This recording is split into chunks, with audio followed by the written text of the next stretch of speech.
Welcome to Disrupting Japan, straight talk from Japan's most successful entrepreneurs. I'm Tim Romero, and thanks for joining me. Today, we're going to talk about NFTs. And no, it's not what you think. Regular listeners know that I'm an NFT skeptic. But being an honest skeptic means keeping an open mind. And in that spirit, I'd like to introduce you to the team at Totomo, because they're doing some genuinely interesting things with graffiti, street art, and the blockchain. They're helping artists get paid. And as far as I'm concerned, that's always a worthy activity. So today we sit down for a four-way conversation with the Totomo team of Marty Roberts, Elena Calderon-Alvarez, and Minami Kobayashi. And we talk about why Totomo decided to target their business much more tightly on the art community than on the crypto community. And also why this international team, who represents international artists, decided to launch their startup in Japan. We talk about how graffiti and street art are becoming accepted as mainstream art around the world, the amazing level of support that the Shibuya government is providing startups these days, and whether bailing your clients out of jail is a good use of investor capital. But you know, the Totomo team tells that story much better than I can. So let's get right to the interview. So I'm sitting here with the founders of Totomo. Marty, thanks for joining us. Thanks so much, Tim, for having us. It's good to have you back. And Elena? Hi, thank you for having us. It's good to have you on. And Minami? Hi, nice to meet you. Thank you for having us. It's great to have you on. I don't usually have three people on the show, but making an exception this time because what you guys are doing is really interesting.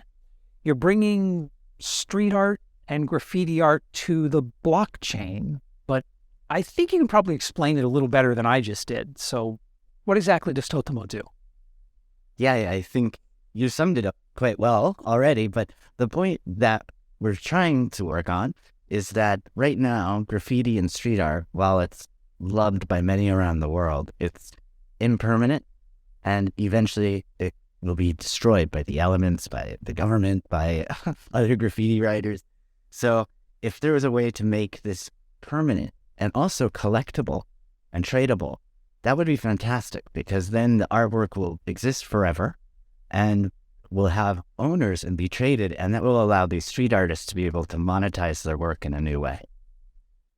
And so you've created basically an NFT auction house that's dedicated to this street art and graffiti art. Exactly. So you're doing things quite a bit differently than most NFT marketplaces, and I mean that as a compliment. Thank you. So the NFTs you're creating, they're not simple photographs of the artwork. There's additional work that goes into them. There's motion involved. Can you talk a little bit about the art itself? Basically, we use pictures from real artworks that they already exist as murals. And we have like animation team that they help us to animate these pictures and to bring them a bit of life. So, Elena, you actually studied curation in Athens, right? And you've had a long interest in graffiti art and street art. And is this considered, for lack of a better word, legitimate art in the art world, or is it something that's not quite accepted yet? Well, in Japan, it's not really accepted yet. And that's why I moved here to Japan with the idea of doing like research about graffiti. Then my goal was like do a PhD in graffiti and street art. That's why I choose this country, because it's like totally different from any art scene or graffiti scene in the world. And in Europe, they are like starting to do like museums focusing only in street art. Like in Berlin, for example, they have a huge museum only focused on it. But in Japan, it's not considered still any kind of art. So that's why I wanted to take it a bit more in a like academic way, like study it in university. Okay, yeah, I think that to a large extent, it's still considered more of a nuisance than an art in Japan. So is your go-to-market, your marketing strategy, it's quite a bit different from the standard NFT marketplace. And it seems like you've actually been working to engage the art community and the gallery community here in Tokyo. Yeah, absolutely. We're really working in strong partnership, not just with the artists, but with the entire art community. Now, of course, we also work a lot within interconnections with the NFT community, which Minami can speak more about. But we found it's been really important to actually form live events at different galleries. We've been doing live events where the artists themselves perform some live painting so that people can see what goes into creating this art. So I've noticed you have been doing live events. You had one in October, another in November. Is what you're doing closer to an art gallery style event or more of an NFT promotional event? Can you explain like how it leans one way or the other? I think it's more of a community building exercise. It's a little bit educational and focused because we want the people to meet the artist, hear the story. Why does that artist create this specific style of art? What is it that the artist is trying to say through their art? It's really interesting for the attendees to have a chance to speak with the artist, to hear from the artist. Sometimes the artist speaks a little bit. Then watching the artist perform live art is very, very fun. And then, of course, we do want to promote the NFTs, so we tend to perform an auction at the end. And also anyone who attends our event, we allow them into our NFT gallery because you're right, it's very different than other projects. We're not making 2,000 copies of an NFT and just trying to make a quick buck on a drop. Right, minor variations of... Right. We're taking, sometimes they're one-of-one NFTs, sometimes they might be an edition of 50, just like a normal print art business might have. So we're, I'd say, much more focused like the traditional gallery method rather than this NFT spammy approach that we've seen over the last several years. And so you mentioned the auctions. Is this a traditional offline auction, or is it an online marketplace, or is it kind of a hybrid auction? How are you selling these NFTs? So far, we are selling the art pieces on marketplace, but normally we do set price, non-auction, but still we have the option to do the auction. But so far, we did a live auction in real life. Like the physical space? Yeah, physical space. And so, like the flyers and the promotional stuff, you mentioned that you could pay in crypto or cash or credit card. So, obviously trying to be very friendly to the non-crypto art community. What's the breakdown? Are most of the people coming from more of a traditional background and paying in cash and credit, or most of the customers who are engaging with this coming from the crypto community and paying in ETH? We've had both, but at our live events, in real life live events that we've hosted, most people I'm saying are just really using credit cards. That's easier for them. And then in our online marketplace, that's still, which is kind of in a closed beta. Right now, it only accepts ETH, but we do plan to be adding a credit card option. No, I think that's really interesting in that it is using the blockchain technology in the art domain rather than, for lack of a better term, kind of pulling the art into the blockchain. So how does this focus on the art galleries, on the artist community, how does that factor into your long-term plans? Is that where you want to continue to focus, or do you think that eventually, or sooner than eventually perhaps, you'd want to address the much bigger speculative financial crypto markets as the bigger market, or do you just want to stay focused on the art community? Well, we really feel that our collectors that we're targeting are more people who are actual art collectors. Lots of them tend to be contemporary art collectors, and they're just learning about street art and gaining interest in it. Because if you think about it, a lot of like the biggest selling artists now, artworks by like Keith Haring or Basquiat or Banksy, these things sell for millions of dollars, and they all started as graffiti artists, right? So if you could imagine collecting something for not so much money right now, imagine how valuable that could be if that artist ends up becoming the next Banksy. So that's kind of the market we're targeting. But we also do find more interest in the United States So ultimately, we will really be focusing not really just on the Japanese market, but on the overseas market. And so that I could imagine will spill over into more of the NFT speculators. But what can we do? By that point, we'll be too large to vet every single customer. Well, it's not necessarily a bad thing. I mean, it's the prices will go higher there for sure, the bigger marketplace. And correct me if I'm wrong, but what you just described sounds very much like the traditional art market as a whole. The gallery owners will discover or promote relatively unknown artists, acquire the paintings, and then resell later as they get more valuable. So the value of bringing NFTs into this is just ensuring the uniqueness of the artwork, that it's not just one of 1,000 reproducible photographs. The goal why we do this NFTs with graffiti is because it's an art that, as Marty said, is like ephemeral. So it's gonna last forever, this kind of work. So that's why it's like totally different from other artworks that they already exist in art galleries. Well, you mentioned before that street art is gaining respect and exposure in Europe. They've had museum exhibitions and stuff. So how is it curated and displayed there? I mean, they could take these pieces directly from the streets, like the physical pieces, just cut in the wall and bring it inside the museum. Or they do curated works, the graffiti artists, for inside the museum. So they just like cut out the concrete wall and bring it into the, really? That's what I did with the Banksy pieces, for example. But of course, with a big murals, like huge dimensions, it's impossible to do this. So with NFTs, it's a perfect way to monetize these works. It's not just the museums, like for instance in Berlin, but you can think about how there's so many projects around the world that are using street art to revitalize areas of the city. So for instance, Wynwood, Florida, when they started Wynwood Walls, was a huge project bringing in all of these famous artists to paint like 6 blocks of the city. And now I think it's only 3 blocks because they turned half of it now into very expensive condos. So street art is having more of an impact, but the problem is, how do you collect it? How do you trade it? How does the artist make money off of it besides getting commissions to paint a wall? Right. And also, even if they get commission work, there's no way for them to make any value off of the secondary market. And that's the other interesting thing about NFTs. So in the traditional art world, let's say Minami's the artist, I buy a painting from Minami, she gets half the money, half of it probably went to the gallery I bought it from.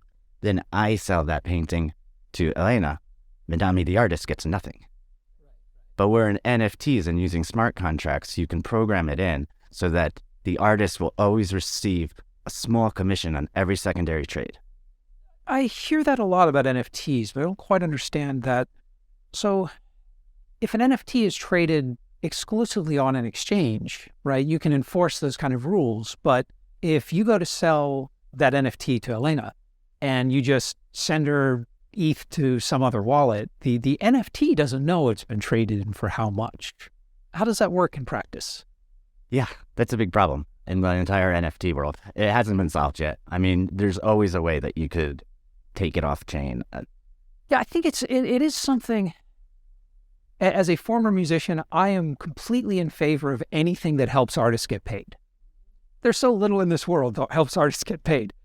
But I guess, I don't know, I think maybe it's going to have to come down to some kind of a industry standard among the exchanges or something. Yeah, I think in the largest sphere that it's going to have to be something like that, which to be honest, Totomo's not going to solve that problem. What we're trying to do right now, though, is by building our community of real art lovers, because we're actually kind of vetting the collectors because we have an invitation-only platform at the moment. So you can only come in if it's obvious that you really like this sort of art. Yeah, I noticed. I could not get in. We'll send you a secret. Please do. Secret link in.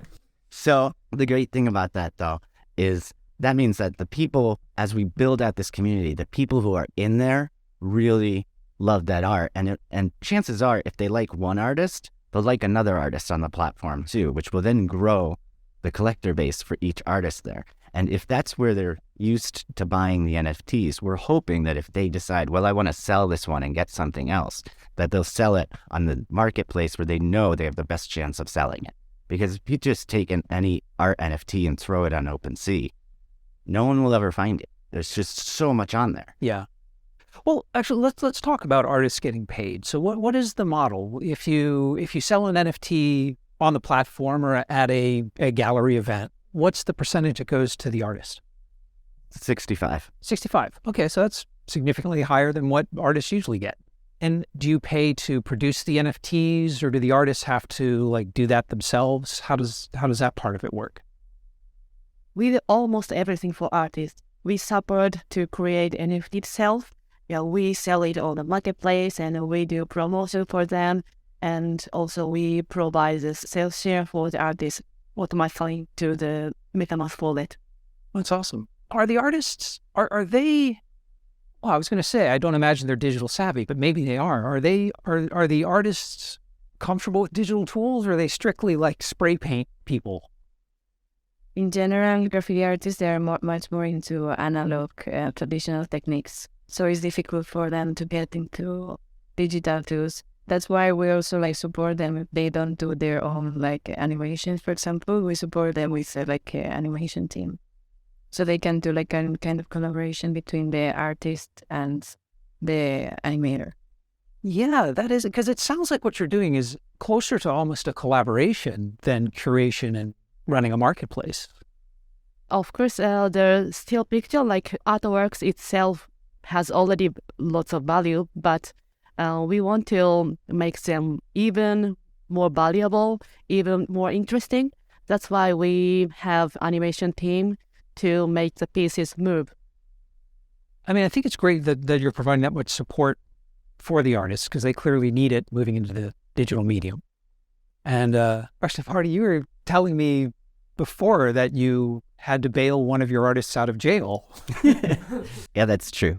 Just when we were getting started and we were still ingratiating ourselves, I would say, into the graffiti community, especially in Tokyo. I would just raise a round of funding, an initial like pre-seed round of funding, and it just closed. And like a week later, I got a message from this one artist's girlfriend who DM'd me, and she's like, he's in jail. And I was like, oh no. All right. So I called up our venture capitalist. She's in Capital.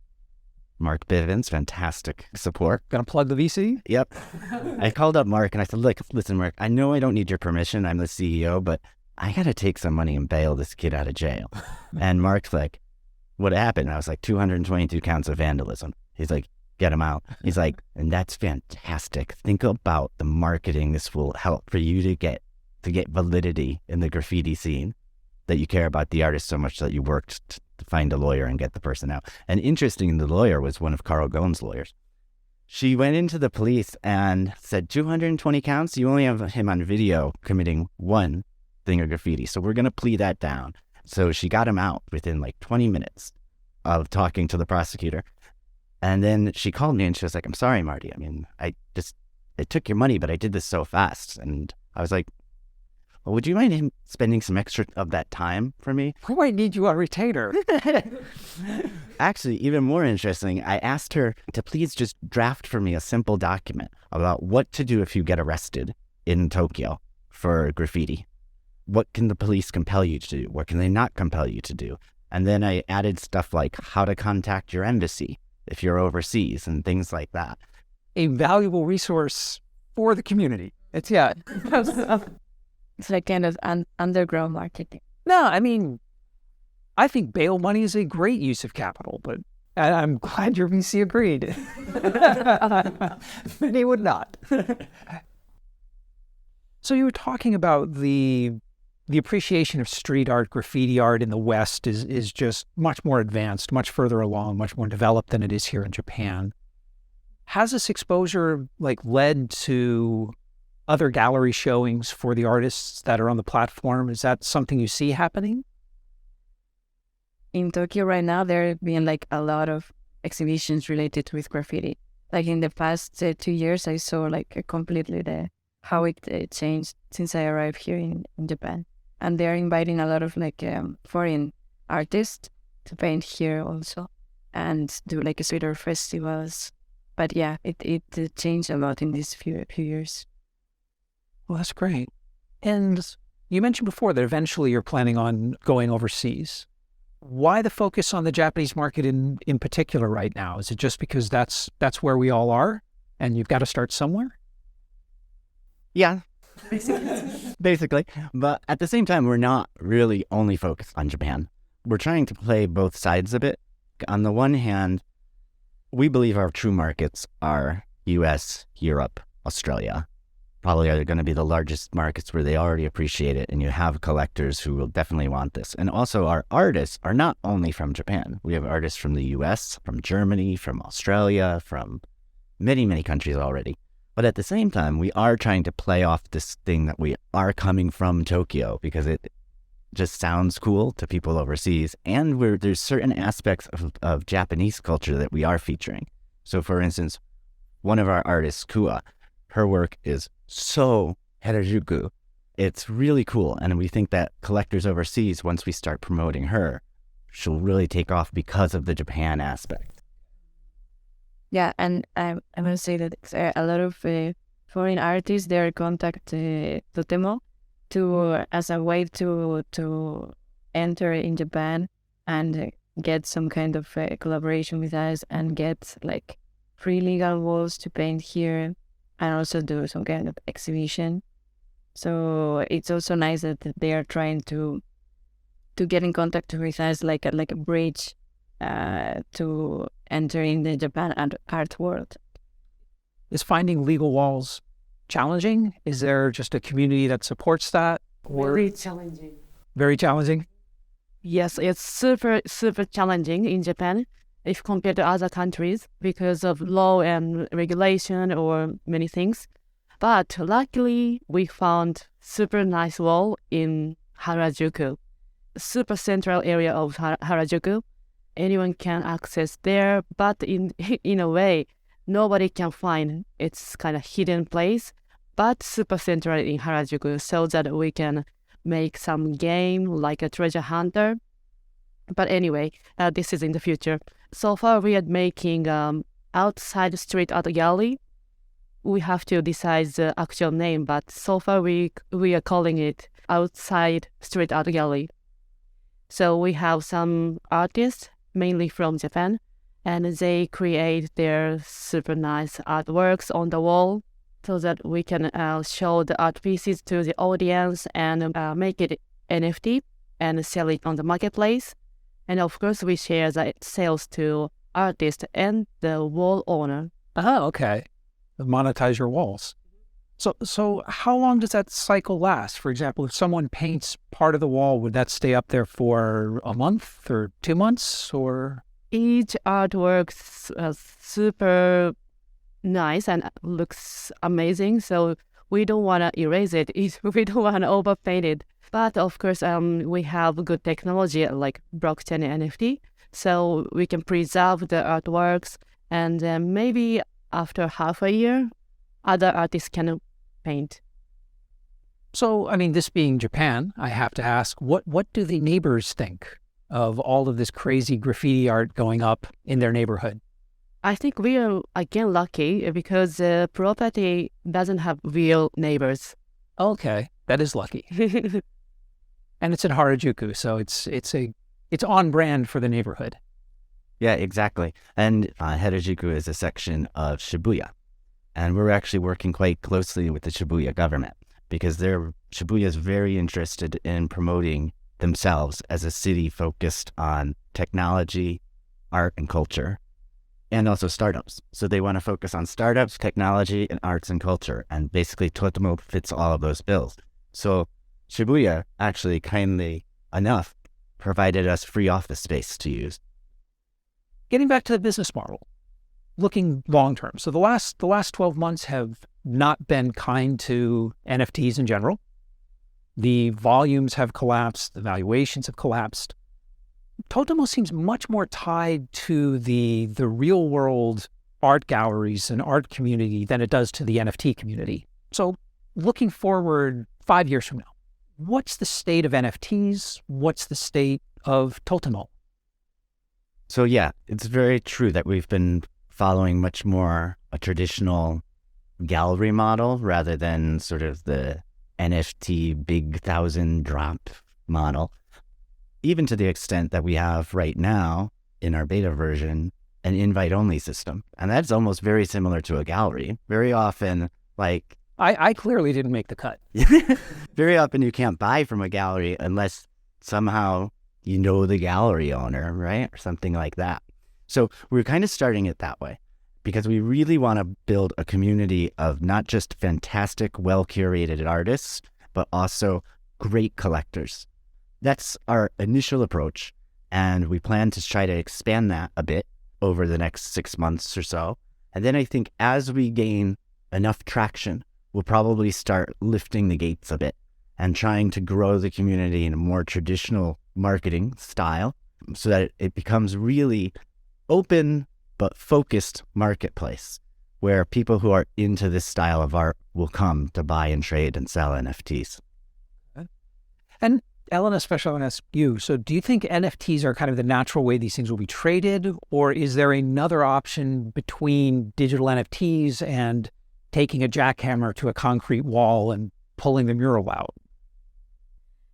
Yeah, I think there are like different ways of combine this NFT technique. So it's like getting these physical works like we have it now, like these murals, and take them into the blockchain and the digital world like we do through like animations and then minting them into NFTs. But also it's a nice way to documenting what is happening in the street and like the history of this kind of art.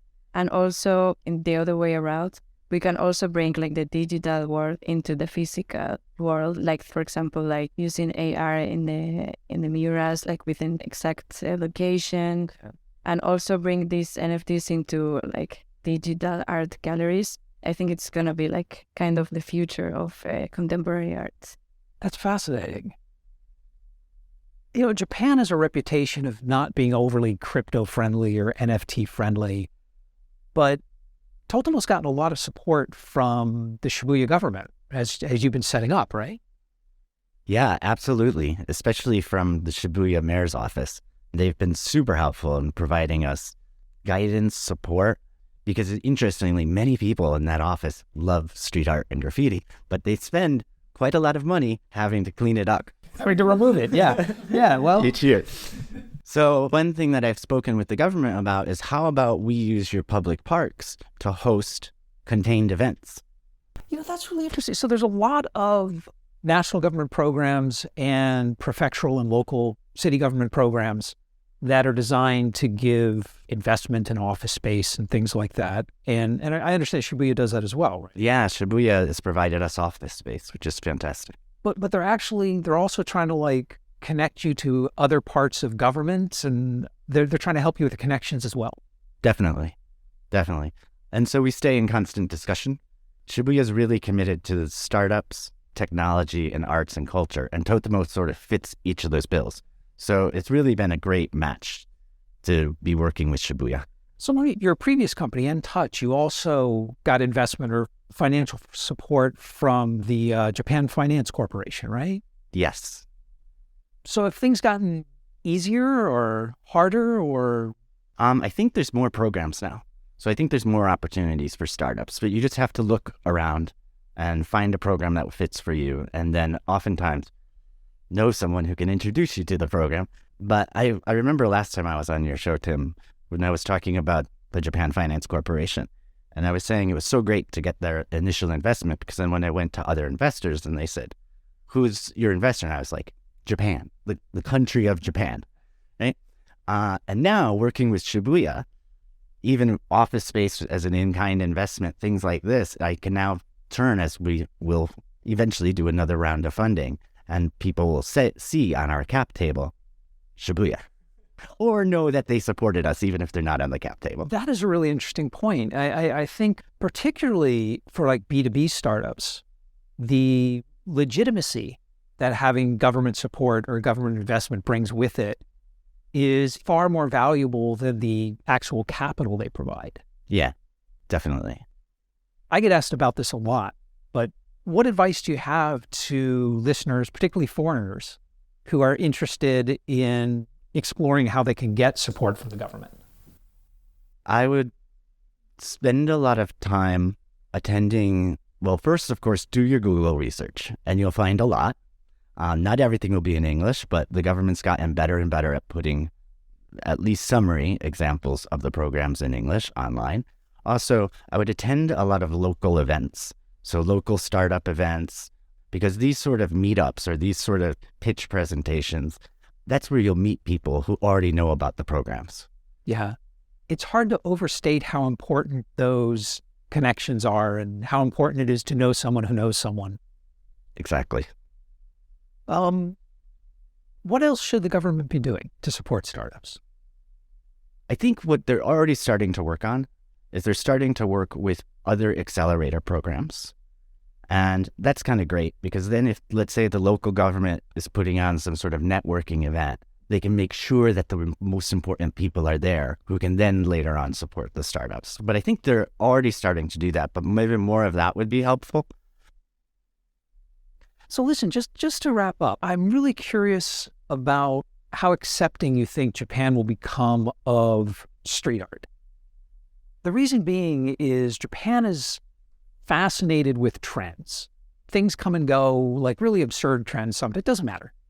And then 2 years later, it's forgotten. Obviously, this is something that's had a lot of staying power in the West. People are taking it seriously. There's a real depth that's appreciated. Do you see Japan going in that direction? Yes, definitely. I mean, they are always copying like Western style and American style. So if they see that now in America and Europe, they're creating this kind of museums, art galleries, for sure this trend is starting here. But it's also like funny because, for example, Japan has this cave herring museum that's been open for a long time. And it's funny to see that they don't appreciate graffiti, but they created this unique museum in the world, curated only for cave herring. So they kind of appreciate what they do for like art galleries, but they didn't appreciate what he was doing like in the streets. And I think they will get to that point to appreciate it. Okay. Well, Marty, Minami, Elena, thank you so much for sitting down with me. I really appreciate it. Thanks so much for having us. And we're back. The Totomo story is much more of an art story than a blockchain story. And you know, I think that's probably a good thing. Sure, in the short term, it reduces their market reach because, obviously the art world and the gallery community is much smaller than the crypto community. But that's precisely why Totomo has a chance to make a meaningful impact on that world. Over the past 2 years, NFTs have become synonymous with insipid, uninspired, algorithmically generated art. So it's really refreshing to see NFTs being used to actually give some attention to artists who really deserve it. Now, Totomo's current business model is actually quite similar to that of a traditional art gallery. Long-term, however, they have 2 ways they can take this. They can stay the course and grow into the premier gallery/marketplace for the ephemeral art that is street art. Alternatively, they could go full crypto and sell into the massive pump that comes with opening up a once exclusive community to the broader crypto market. Either way, it would be a big win for them, and for the artists as well. If you want to talk more about street art and NFTs, the Totomo team and I would love to hear from you. So come by disruptingjapan.com/show204 and let's talk about it. And hey, if you enjoy Disrupting Japan, share a link online or, just tell people about it. Disrupting Japan is free forever, and letting people know about it is the absolute best way you can support the podcast. But most of all, thanks for listening. And thank you for letting people interested in Japanese startups know about the show. I'm Tim Romero, and thanks for listening to Disrupting Japan.